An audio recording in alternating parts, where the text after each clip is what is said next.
Muy buenas tardes. Continuamos con nuestras clases de historia medieval y hoy vamos a ver un tema interesante, por cierto, que hemos denominado herejes y herejías.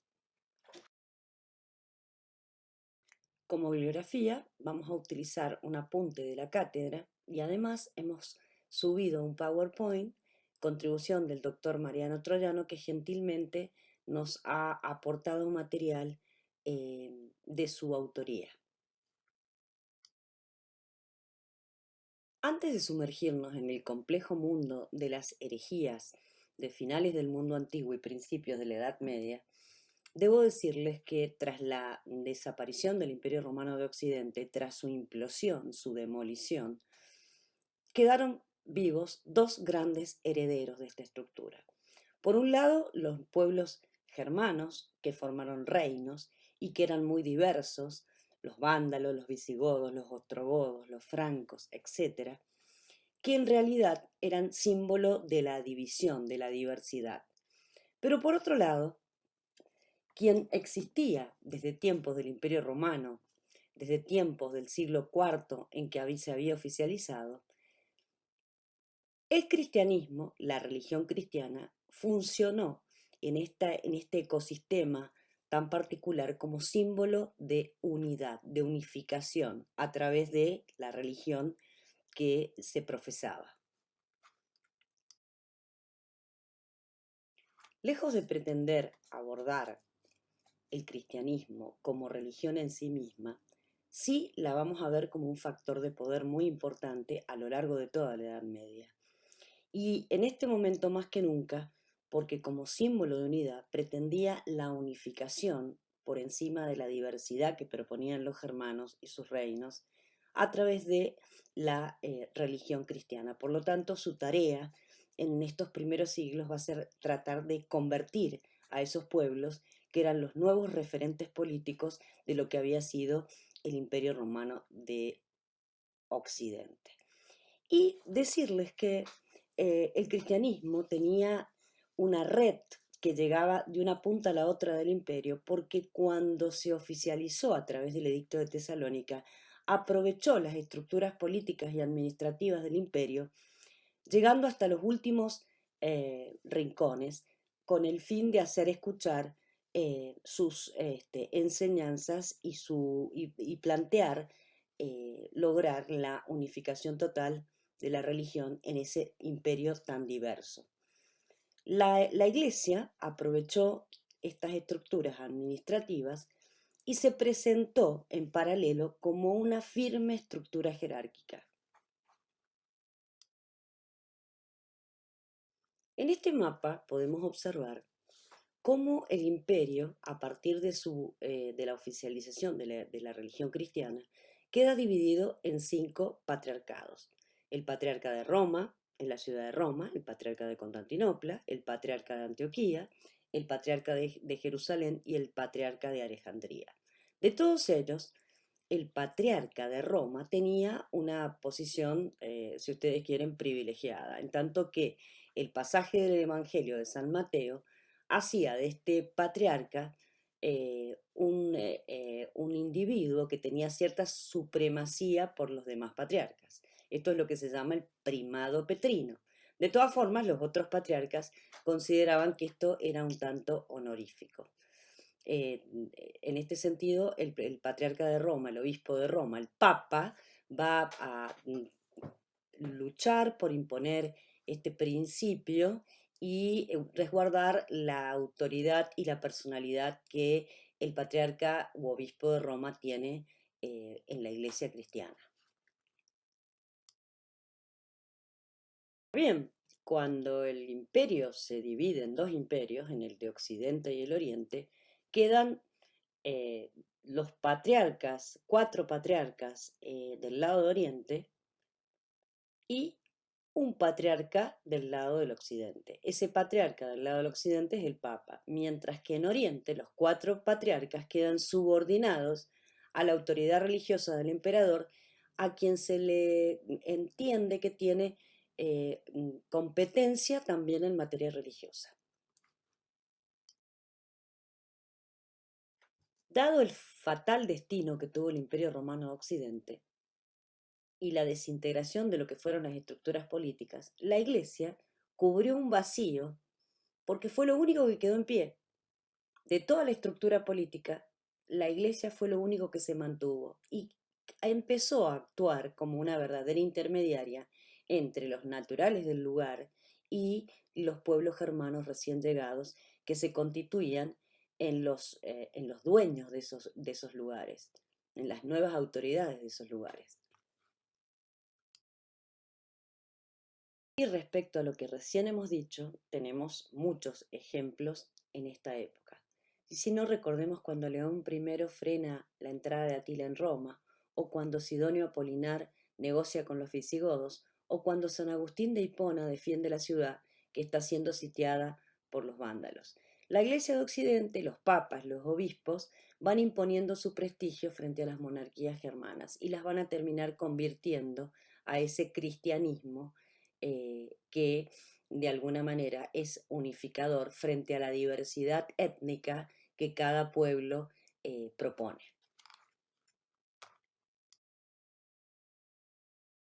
Ya entrando en el dogma de la Iglesia cristiana, debo decirles que la Iglesia fija su doctrina, su dogma, en dos concilios: el Concilio de Nicea del 325 y el Concilio de Constantinopla del 381. ¿Qué es un concilio? Una reunión de altísimas autoridades de la Iglesia para decidir asuntos que tienen que ver con el dogma y la disciplina, con los principios innegociables que tiene toda religión. De estos dos concilios surge lo que se llama el credo niceno-constantinopolitano, que expresa con exactitud los principales dogmas de la Iglesia cristiana.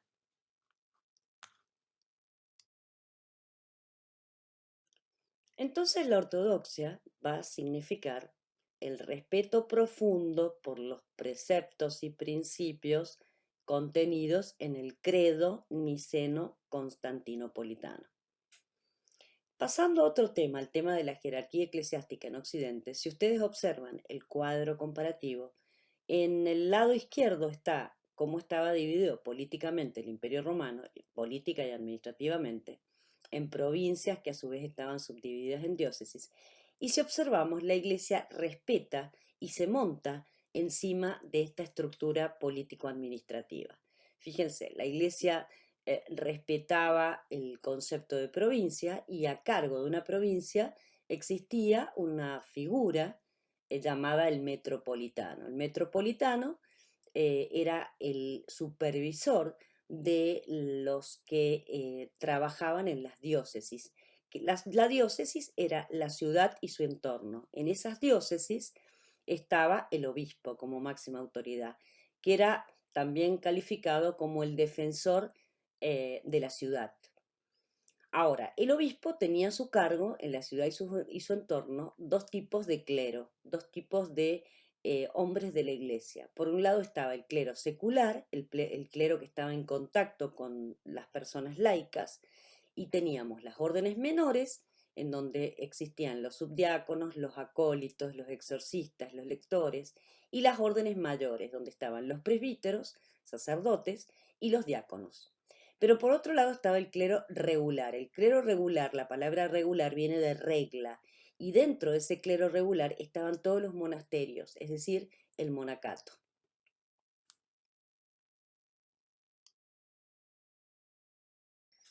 Definitivamente es imposible explicar el tema de las herejías si no tenemos bien claro cuáles son los tres principios innegociables del credo niceno-constantinopolitano. Cuáles son las cosas que un cristiano no puede poner en duda si pretende ser tildado de cristiano ortodoxo. Por un lado está el bautismo, por otro lado está la idea de que Dios es Padre, es Hijo y al mismo tiempo es Espíritu Santo, y por último, la aceptación de pertenecer a una comunidad que se llama Iglesia.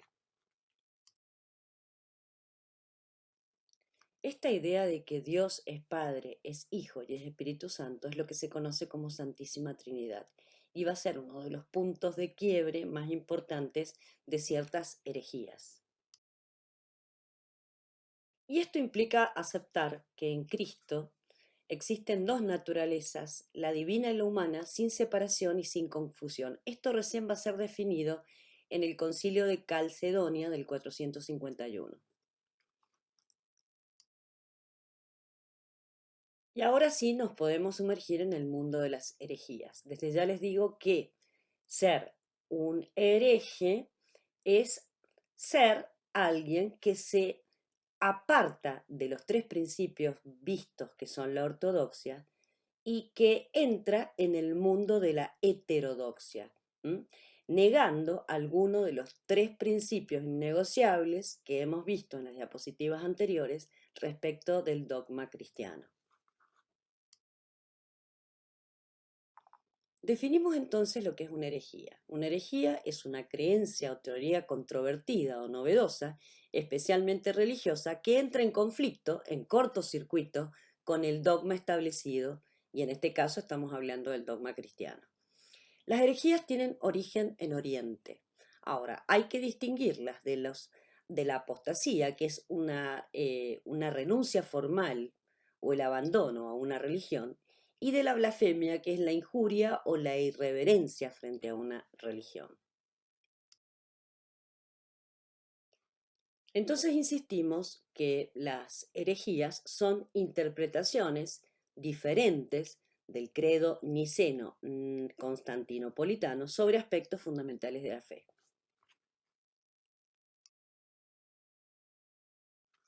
En los primeros tiempos del cristianismo, la principal amenaza fue la mezcla entre la doctrina cristiana y otras doctrinas. Esta confusión duró un tiempo bastante prolongado, todo el siglo I, todo el siglo II, hasta alcanzar el siglo III después de Cristo. O sea, todavía la religión cristiana no era religión oficial. Y esto hay que tomarlo como algo normal y natural, en tanto que se estaba atravesando los primeros momentos del cristianismo y estaba todo por hacerse, todavía no había una fijación de dogma y por tanto había una variedad de corrientes de pensamiento e interpretaciones. Ya con esta introducción estamos en condiciones de abordar las principales herejías del fin del mundo antiguo y del inicio de la Edad Media. Y aquí se las presento. Básicamente las he agrupado en dos grandes bloques. Por un lado están las herejías de base gnóstica y maniquea, y por otras las herejías basadas en disputas cristológicas. Dentro de cada bloque hay distintos tipos de herejías, que algunas las desarrollaremos en nuestras diapositivas de la clase de hoy. Y aquí tenemos otra clasificación en donde lo que se toma como punto de eje son los espacios en donde estas herejías tuvieron resonancia.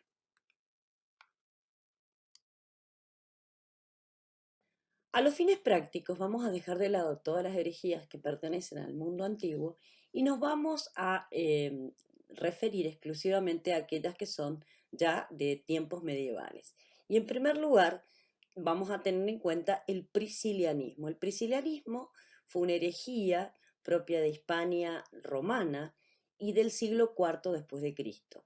Fue enseñada por un egipcio Marco, pero su principal impulsor y quien le da el nombre es Prisciliano, un gallego que había sido obispo de Ávila y que extiende esta herejía por Galicia y por Lusitania. Ellos parten de la idea de que la oscuridad de la materia solo se puede superar cuando la materia logre liberarse.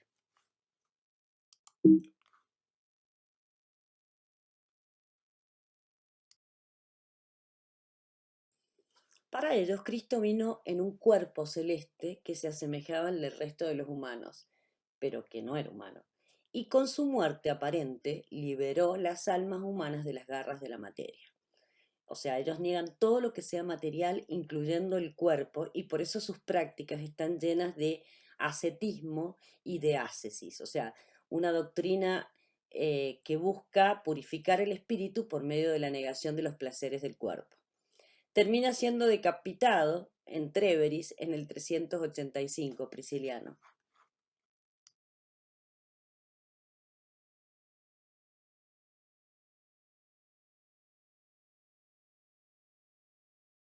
Pasemos ahora a las herejías basadas en disputas cristológicas, es decir, aquellas herejías que ponen en duda el tema de la Santísima Trinidad. Algunas nacen en el mundo antiguo, pero tienen una mayor difusión en el periodo medieval. Y una de las más importantes es el arrianismo, muy difundida en los primeros siglos del cristianismo y a principios de la Edad Media.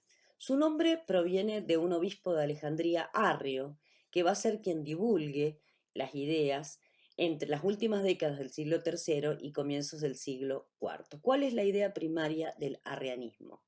Jesucristo es una criatura creada por Dios, por tanto no es divino. Está negando la Santísima Trinidad. Lo mismo pasa con el Espíritu Santo. ¿Cuál es el tema?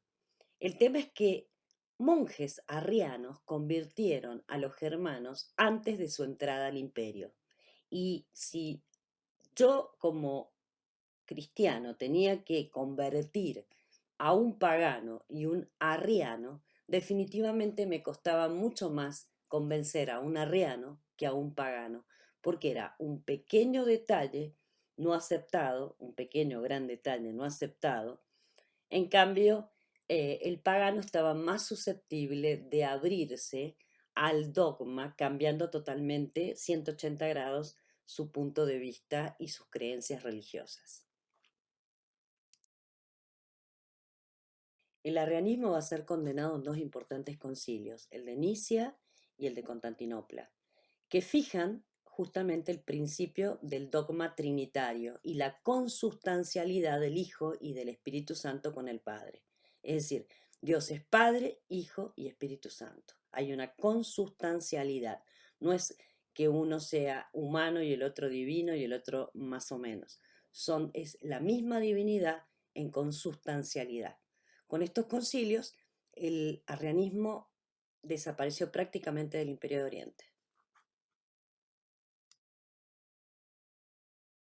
Y acá se va a dar una paradoja, porque mientras se estaba desvaneciendo el arrianismo en el Imperio de Oriente, en el Imperio de Occidente, ante la entrada de los pueblos germanos, arrianos, concretamente de los visigodos y los burgundios, esta herejía va a perdurar hasta el siglo VI. Estos pueblos germanos habían sido convertidos antes de su entrada al imperio por un obispo, el obispo Ulfilas. Y la conversión de los godos a la ortodoxia, abandonando el arrianismo, va a ser un intenso trabajo que va a abordar la Iglesia de Occidente. Una de las conversiones más llamativas fue la de la monarquía visigoda, que estaban establecidos en Hispania y que fueron arrianos hasta finales del siglo VI, cuando el rey Recaredo, hijo de Leovigildo, se bautizó en el cristianismo trinitario, es decir, el cristianismo de la Santísima Trinidad. Otra de las herejías que van a calar hondo en esta época es el llamado adopcionismo. El adopcionismo nace en el siglo II, pero se desarrolla en los siglos posteriores. ¿Qué sostiene el adopcionismo? Jesús nació sobrenaturalmente por obra del Espíritu Santo y la Virgen María, pero al ser nacido era un mero hombre que luego fue adoptado por Dios.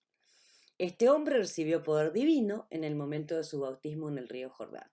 Por eso se lo llama adopcionismo. Hay una adopción y una recepción del poder divino en un momento posterior a su nacimiento. El adopcionismo tiene un fuerte rebrote en la época medieval, concretamente en el siglo VIII, cuando los obispos Elipando de Toledo y Félix de Urgel, tal vez para establecer una especie de armonía con el Islam que dominaba en ese momento toda la península ibérica, lo defienden frente a las críticas de los cristianos del norte, entre ellos el célebre monje Beato. Esta querella va a obligar a intervenir al emperador Carlomagno y la herejía fue completamente refutada en el Segundo Concilio de Nicea, celebrado en el año 787, y en el Concilio de Frankfurt del 794. Veamos ahora el llamado pelagianismo de los siglos IV y V. Se trata de una herejía establecida por un laico irlandés llamado Pelagio. Esta herejía se va a extender por Oriente y el norte de África en el siglo V y va a sobrevivir hasta el siglo VI en Galia y Gran Bretaña. Pelagio opinaba que el pecado original solo afectó a Adán, pero no al resto de los hombres, por lo que el sacramento del bautismo es innecesario. De la misma manera, el hombre no necesita de la gracia divina para su salvación, pues es un individuo completamente autosuficiente, dado que no posee naturaleza caída con tendencia al pecado, y puede comportarse con plena perfección moral en base a su libre albedrío, siguiendo el ejemplo de Cristo hasta ganarse la vida eterna.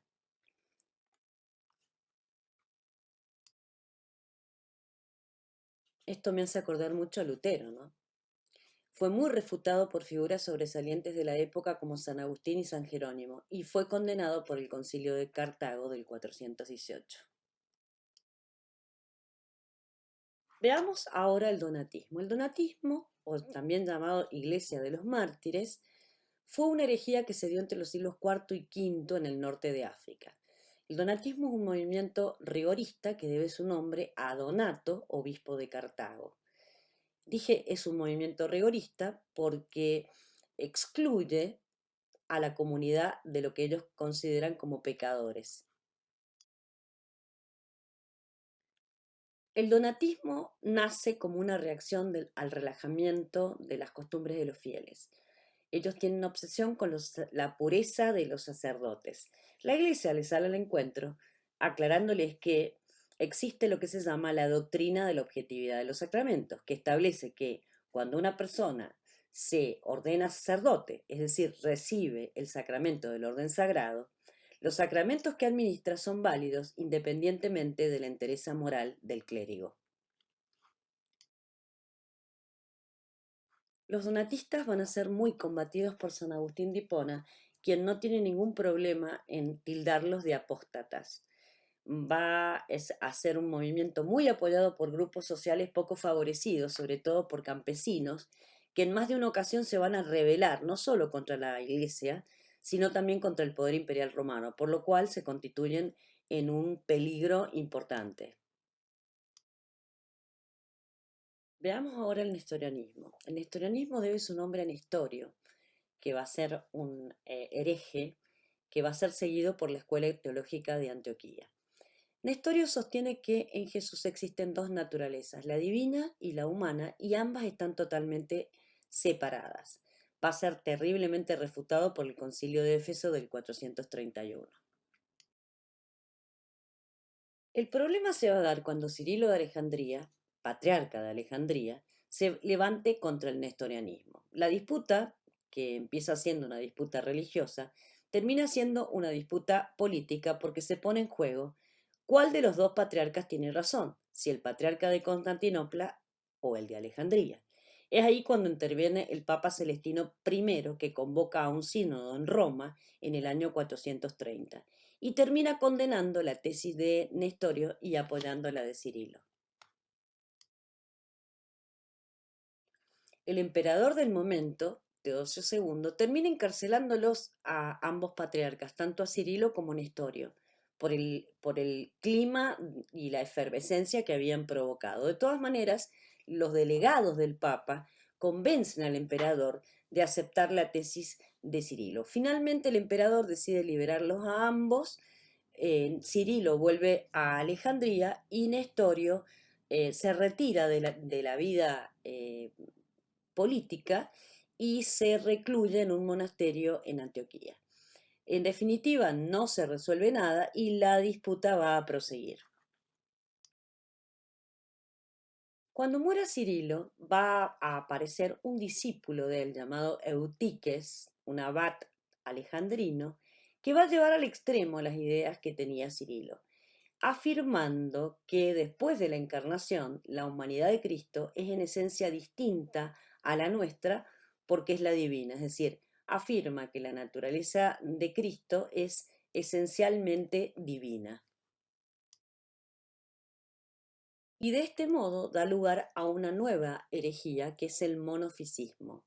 El monofisismo va a ser una herejía muy fuerte en el Imperio de Oriente en el siglo V. Recordemos que Teodora lo era. ¿Qué sostienen los monofisistas? En Jesús la naturaleza humana se pierde, absorbida por la divina. Solo está presente la naturaleza divina y no la humana. Esto son las ideas puntuales de Eutiques. El concilio de Éfeso del 449, presidido por el sucesor de Cirilo, Dioscoro, patriarca Dioscoro, no admite a los legados papales de León I y a los teólogos de Antioquía y logra que se reconozca el monofisismo como doctrina oficial de la Iglesia. El Papa León tampoco reconoce el concilio y con el apoyo de la emperatriz Pulqueria y su esposo Marciano IV llama a un nuevo concilio. Este concilio va a ser el concilio de Calcedonia del 451, donde se depone a Dioscoro y se condena como herética la doctrina monofisita. En definitiva, ¿qué se establece? Se establece los 4 adverbios de la ortodoxia para definir la naturaleza de Cristo. Es inconfusa e inmutable, en este sentido condena el monofisismo, y es indivisa y es inseparable. Por lo tanto, también condena el nestorianismo. De este modo, hemos hecho una brevísima síntesis sobre las principales herejías de la Alta Edad Media y sobre todo hemos hecho un recorrido por por los distintos movimientos heréticos que de alguna manera, traducidos como sujetos colectivos, manifestaban su disconformidad frente al dogma cristiano. Detrás de cada grupo había un reclamo social, un reclamo cultural, un reclamo a veces político. De allí la importancia de todas estas manifestaciones que hemos dado en llamar herejías. La tarea de esta clase ha sido simplemente ponerlos en conocimiento del pensamiento de cada uno de los grupos y la función que tiene esta clase es de ser un insumo que les va a permitir entender cuando uno habla de grupos arreanos o cuando uno habla de grupos monofisitas o cuando uno habla de nestorianos, cuáles eran los puntos de quiebre con la religión mayoritaria del cristianismo ortodoxo. Hasta la próxima clase.